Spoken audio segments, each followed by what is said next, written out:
Huwag kayong magsasalita ng nakakasakit. Oh. Lalo sa ngisis. Oh.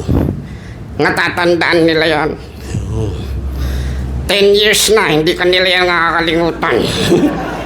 Ang saya-saya ninyo, nasa church kayo, sasagihan, masaya ka? Oh. Natatandaan mo 10 years ago.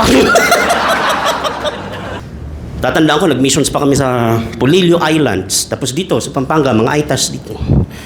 Tapos mga dumagat sa Polillo.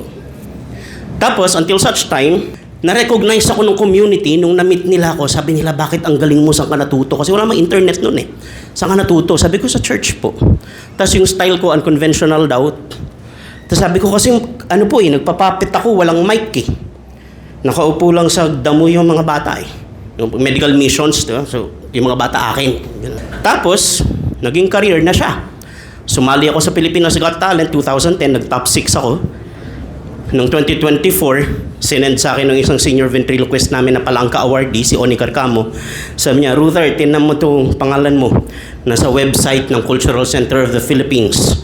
One of the 3 most recognized ventriloquists in the Philippines today. All of us are endowed with a special gift. Never underestimate what God can do and how far God can bring that gift. If you are trustworthy with little, God will entrust you with plenty. Okay? Napagkatiwalaan ako ng Diyos sa Sunday school na ang nanonood sa amin yung mga batang nagtitinda ng plastic sa palengke.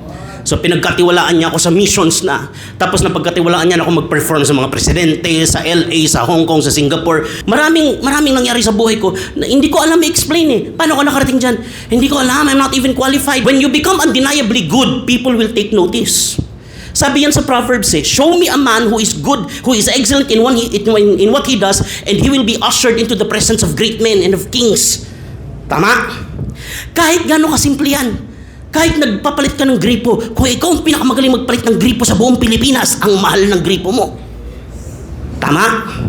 Eh, ano bang ginagawa ko? Nakikipag-usap ako sa manika. Sa mga hindi po nakaintindi, ako yung lahat. Kanina. Kinakausap ko sarili ko live, hindi po yung recorded. Kinakausap ko yung sarili ko, hindi pa kami magkaintindihan. Kaya nung nag-asawa ko, okay na sa akin, sanay na akong may kausap na hindi ko naintindihan.